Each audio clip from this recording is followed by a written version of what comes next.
እንደምን ውላችኋል የዴሊ ፎረም ቤተሰቦች።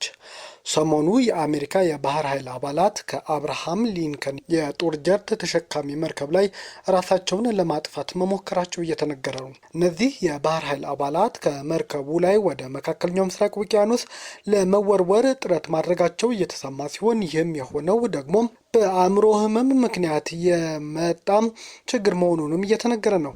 ይህ የአብርሃም ሊንከን ግዙፍ የጦር ተሸካሚ መርከብ በኢራን አሜሪካ እስራኤል ጦርነት ትልቅ አስተዋጽኦ ሲያበረክት እንደነበርም ይነገራል። አሁን ግን በመርከቡ ውስጥ የአእምሮ ህመም ወታደሮቹ እንደተጠቁም እየተገለጸ ነው።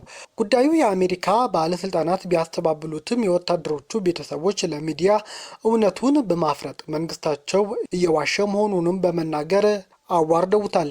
እንደው በዚህ የጦር መርከብ ላይ ምንድን ነው የተከሰተው? ወታደሮቹስ ምን ገጥሟቸዋል?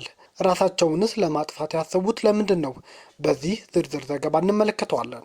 ከጥር ጀምሮ ላለፉት 250 ቀናት በአሜሪካ የአብርሃም ሊንከን የጦር አውሮፕላን ተሸካሚ መርከብ የሚኖሩ ወታደሮችና የባህር ኃይል አባላት መሬት አይተው አያውቁም።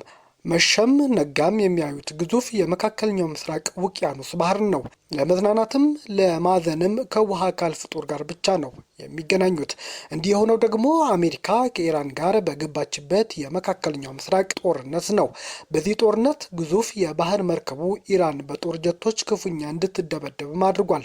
የጦር መርከቡ ውስጥ አባል የሆኑ የአሜሪካ አየር ኃይል አባላትም እንደ እንዝርት የሚሾር አጥፊ ጀቶቻቸውን ከዚህ መርከብ ላይ እያስነሱ የኢራን አየር ኃይልን፣ የኢራን መቃወሚያና ሌሎች የኢራን መሰረተ ልማቶችን እየደበደቡ አውድመዋል።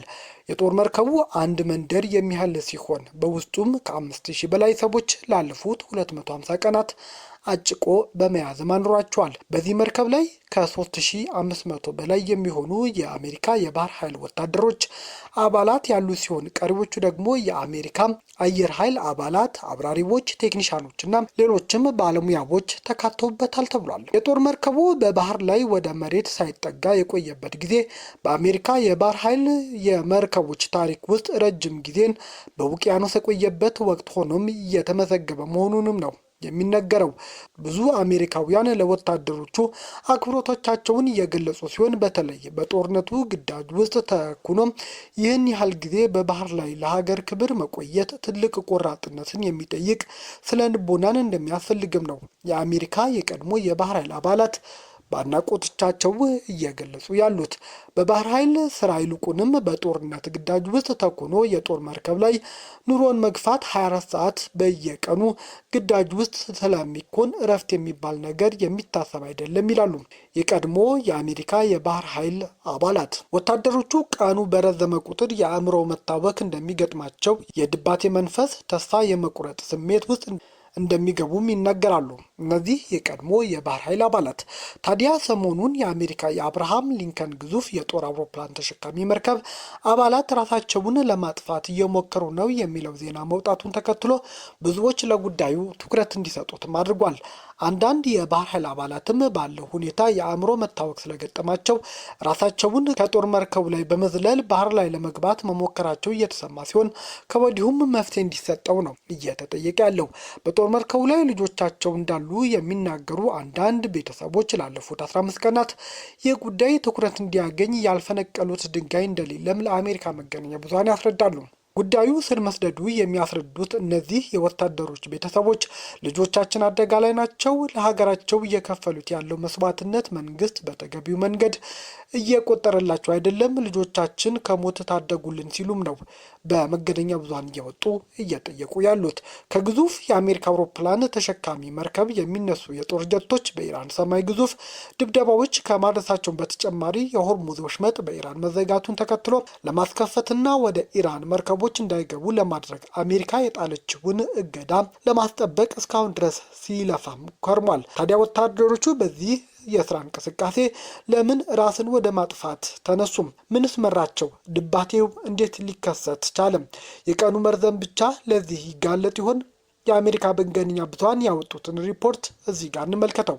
በዚህ መርከብ የሚገኙ የአሜሪካ ወታደሮች መሰረታዊ የሚያስፈልጋቸውን የተለያዩ አቅርቦት እጥረት ባለፉት ጊዜያት እንደገጠማቸው ይነገራል። በተለይ የምግብ እጥረት፣ የሚቀርበው ምግብም አትክልት ፍሬሽ አለመሆን፣ በየቀኑ ተመሳሳይ የአመጋገብ ስርዓት መከተል፣ የሚሰራው ምግብ ጥራት ዝቅተኛ መሆን፣ ባኞ ቤት መበላሸት፣ ንጽህና ለመጠበቅ በቂ የሙቅ ውሃ አለመኖር በባህርተኞች ላለፉት ጥቂት ቀናት ያሳለፉት የመከራ ጊዜ እንደሆነም ተነስቷል። እነዚህ ሁሉ ተዳምረው አካባቢው በየቀኑ ጦርነት ውስጥ መሆኑ፣ በየሰዓቱ ወታደሮቹ ግዳጅ ላይ መሆናቸው፣ ወደ መሬት ከወረዱ ቤተሰብ በአካል ካገኙም ቀናት መቆጠሩ ለራስ ማጥፋት ሙከራና ለአእምሮ ህመም ዋነኛ ምክንያት እንደሆነም ነው ሲኤንኤን፣ ሲቢኤስ እና ሌሎችም የአሜሪካ መገናኛ ብዙሃን ባለሙያዎች ጠቅሰው እየዘገቡ ያሉት። ይህንን ተከትሎ አንዳንድ በጦር መርከቡ ላይ የነበሩ ባህርተኞች ራሳቸውን ለማጥፋት ራሳቸውን ወደ መካከለኛው ምስራቅ ውቅያኖስ ለመጣል እየሞከሩ ነው የተባለው። ቁጥሩ በምን ያህል ወታደሮች እንደተፈጸመ ግን እስካሁን አልተገለጸም። በየቀኑ ደግሞ ይህ ጉዳይ በመርከቡ ውስጥ አስጊ መሆኑንም ነው የሚጠቀሰው።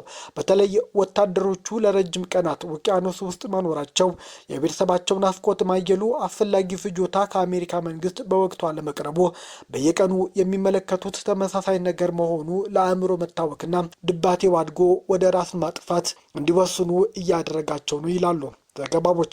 አንድ የቀድሞ የአሜሪካ ባህር ኃይል አባል እንዳሉት እሳቸው ለ90 ቀናት በባህር ውስጥ መቆየታቸውንም ያስታውሳሉ። እንዲህ አይነት ኦፕሬሽን ሲሰራ በቂ ረፍት አይኖርም የሚሉት እኚህ የቀድሞ የአሜሪካ ባህር ኃይል ባልደረባ በየሰዓቱ የጦር አውሮፕላኖች ለግዳጅ ይነሳሉ፣ ግዳጅ ፈጽመው ሲመለሱ ያርፋሉ፣ ባላስቲክ ሚሳኤሎች በየጊዜው ሊተኮሱ ይችላሉ። የመርከብ ሰራተኛ 24 ሰዓት 7ቱም ቀን ምንም ረፍት የላቸውም፣ ሁሌም በስራ ላይ ነው የሚኖሩት ብለዋል። በተለይ በጦርነቱ ሞትና ህይወት በአጋጣሚ የተሞላ በመሆኑ ባህርተኞች ለረጅም ጊዜ ውቅያኖስ ውስጥ ሲቆዩ ተስፋ ይቆርጣሉ በማለትም ከራሳቸው ተሞክሮ በመነሳት ለሲኤንኤን አብራርተዋል። በመካከለኛው ምስራቅ የባህር ክፍል የነበሩት የአሜሪካ ወታደሮች ላለፉት 250 ቀናት ከኢራን የባህር ኃይል ከኢራን ሻሂድ ድሮኖች በኢራን ባላስቲክ ሚሳኤሎች ጋር ሲፋለሙም ነው የከረሙት። በእነዚህ ጊዜያት ኢራን ፈጣን ጀልባዎቿን በንግድ መርከቦቹ ላይ እየፈጸሙት የነበረው ጥቃት ለማስቆም የአሜሪካ ወታደሮች በርትተው ሲሰሩም እስካሁን ቆይተዋል። በየቀኑ ሁኔታዎች እየተቀያየሩ አንድ የሰላም ሌላ ጊዜ ጦርነት ውስጥ የሚቆየው ይህ ቀጠና ለአፍታም በግዙፍ የጦር መርከብ ውስጥ የነበሩ ወታደሮች እረፍት እንዳልነበራቸው ይነገራል። ይህንን እልህ አስጨራሽ ስራም ሰርተው ለአፍታ ለማረፍ ሲፈልጉ ደግሞ በመንግስታቸው በቂ እገዛ እየቀረበላቸውም አልነበረም። አንዳንድ ወታደሮች ለቤተሰቦቻቸው እንዳሉትና መገናኛ ብዙሃን ጋር ደረሰ በተባለው መረጃ መሰረት ወታደሮቹ ለ14 ቀናት ተመሳሳይ የአመጋገብ ስርዓት በቂ ባልሆነ መጠን ሲቀርብላቸው እንደነበርም ያሳያል። የራስን ንጽህና ለመጠበቅ ሽንት ቤቶች ተበላሽተዋል። የሞቀ ውሃ የለም። የሚቀርቡ አትክልቶች ቀናትን ያስቆጠሩ ናቸው። ፍሬሽ አትክልት በመርከቡ ላይ አይገኝም። በዚህ ምክንያት ድባቴ ውስጥ እየገቡ ነው የሚሉ ዘገባ ነው የአሜሪካ መገናኛ ብዙሃን እያስነበቡ ያሉት። በዚህ ጉዳይ የአሜሪካ ፕሬዝዳንት ዶናልድ ትራምፕ የሚነሳው ቅሬታ ሐሰት ሲሉ ማጣጥለው ነበር። የጦር መርከቡ ብዙም ቀናት አልቆየም የሚሉት ዶናልድ ትራምፕ ለወታደሮቹ በየጊዜው አስፈላጊው ግብዓት ከመንግስት እየቀረበ ነው፣ መንግስት አልዘነጋቸውም የሚል ማስተባበያን ሰጥተዋል። ይህ የትራምፕ መግለጫ ከተሰማ ወዲህ በአሜሪካ የቀድሞ ባህር ኃይል ውስጥ ቁጣ እንዲቀሰቀስ አድርጓል። ትራምፕ ለሀገራቸው ዋጋ እየከፈሉ ያሉ ወታደሮችን አላከበሩም፣ እንዴት ትንሽ አክብሮት አይሰጡም የሚል ጥያቄን ከነዚህ ከቀድሞ የአሜሪካ ባህር ኃይል አባላት እየተነሳ ነው። ትራምፕ ስለ ጉዳዩ በሚዲያ ላይ ቀርበው ሲናገሩም የተነሳው ነገር ብዙም አሳሳቢ አይደለም ሲሉም አጣጥለው መናገራቸው ፖለቲካዊ ኪሳራም አምጥቶባቸዋል። ተቀናቃኞቻቸው ትራምፕ ለሀገራቸው ሕይወት እየገበሩ ላሉ ወታደሮች ትኩረት አይሰጡም፣ የሚነሳው ጥያቄ አላከበሩም፣ እንዴት ይህ ይሆናል ሲሉም ነው እየጠየቁ ያሉት። ይህ ብቻ አይደለም። የትራምፕ ምላሽ በግዙፍ የጦር መርከብ ውስጥ ያሉ የወታደሩ ቤተሰቦች ያላከበረና ያላቸውን ንቀት የሚያሳይ ነው የሚል ውንጀላም ከሌላ ወገን ቀስቅሶባቸዋል። በተለይ ጦርነቱ አሁንም ድረስ በመካሄድ ላይ መሆኑ ወታደሮቹ ቤተሰቦቻቸው ጥለው በግዳጅ ላይ ሆነው ሀገራቸውን እያገለገሉ ሳለም እንዴት እንዲህ አይነት የቀለለ ምላሽ ለእነዚህ ወታደር ቤተሰቦች መሪያቸው ይሰጣል የሚል መከራከሪያም ነው እነዚህ ፖለቲከኞች በትራምፕ ላይ በሚያቀርቡት ትችት እየገለጹ ያሉት። የአሜሪካ መከላከያ ሚኒስትር ፔት ሄግሴት በበኩላቸው የትራምፕ ሀሳብ አጠናክረዋል። የአሜሪካ መንግስትና ሚኒስቴር መስሪያ ቤታቸው ሁሉም ነገር በየጊዜው ለወታደሮቹም እያቀረበ መሆኑን ነው ፒቲ ሄግስት የሚገልጹት። በመርከቡ ውስጥ ለሚገኙ ለሁሉም ክፍሎች የሚፈለገው ግብዓት በወቅቱ በየጊዜው በየሰዓቱ ይቀርባል፣ ፍላጎቶች ይሟላሉ። የሚቀርበው ክስ መሰረተ ቢስ፣ አሉባልታ፣ ከእውነትም የራቀ ነው ሲሉም ነው ፒቲ ሄግስት መንግስታቸውን የተከላከሉት። አያይዘውም መንግስታቸው በግዳጅ ወቅት የምግብ የሚሆን ሌሎች አስፈላጊ ግብዓቶች ለወታደሮች እያቀረበ ነው፣ እውነታው ይህ ነው ሲሉም ምንም የተፈጠረ እጥረት አለመኖሩንም ነው ለመገናኛ ብዙሃን በገለጹት መግለጫ ያስታወቁት። ይህ የመከላከያ ሚኒስትሩ መግለጫ ከቀድሞ የአሜሪካ ባህር ኃይል አባላት ተቃውሞም ገጥሞታል። የመከላከያ ዋና ኃላፊ ሆነው እንዴት ወታደሮቻቸውን በዚህ ልክ ያጣጥላሉ የሚል ጥያቄን ተነስቶባቸዋል። ይህም የወታደሮችን ሕመም ያሉበትን ሁኔታ ያለመገንዘብ ነው ሲሉም እነዚህ የቀድሞ ባህርተኞች ፒቲ ሄግስትን ሀሳብ በመንቀፍ የሚወርፉት ወታደሮቹ የሚሞቱት የሚኖሩትም ለሀገራቸው ነው፣ የሚያቀርቡት ነገር ሐሰት ነው ተብሎ ሊስተባበል አይችልም፣ ለሳይኮሎጂያቸው ወይም ለስነ ልቦናቸው መንግስት እያሰበ አይደለም ሲሉም ነው ተንታኞች እየገለጹ ያሉት። አያይዘውም ወታደሮቹ ቅድሚያ ሲሰለጥኑ ስነ ልቦናቸው በባህር ላይ ለምን ያህል ቀን እንዲቆዩ ተደርጎ ነው የተገነባው? በተለይ ወጣቶች አሁን ካለው ዘመናዊ የዓለም የባህር ኃይልና ከጦርነት ጋር እንዴት ሆነው እንዲዘጋጁ ነው የሰለጠኑት በማለት ጥያቄያቸውን ለመከላከያ ሚኒስትሩም ያነሳሉ። ከሚዲያዎች ብርቱ ጩኸትና ከወታደሮች ቤተሰቦች ጥያቄና ትግል በኋላ አብርሃምስ ሊንከን የጦር አውሮፕላን ተሸካሚ መርከብ ወደ የብስ እንዲሄድና በምትኩም ጆርጅ ዋሽንግተን ግዙፍ የአውሮፕላን ተሸካሚ የጦር መርከብ እሱን የሚያሳርፍ ሆኖ መመረጡን የአሜሪካ ፕሬዝዳንት ዶናልድ ትራምፕ ተናግረዋል። ጆርጅ ዋሽንግተን የጦር መርከብ 5000 ያህል ሰዎችን የሚይዝ ሲሆን ከሚተካው መርከብ ጋር ተመሳሳይ አገልግሎት እንደሚሰጥም ነው የሚነገርለት። የአሜሪካ የቀድሞ የባህር ኃይል አባላት ወታደሮቹ ወደ የብስ ከመጡ በኋላም ምን አይነት እንክብካቤ ይደረግላቸው በሚለው ጉዳይም ሀሳባቸውን እየሰነዘሩ ነው። በቅድሚያም ግን የጦር መርከቡ በአቅራቢያ ሊያርፍበት የሚችልበት ስፍራ ሁሉም የኢራን የድሮንና የባላስቲክ ሚሳኤል ኢላማ መሆናቸው ሌላው አሳሳቢ ጉዳይም ሆኗል።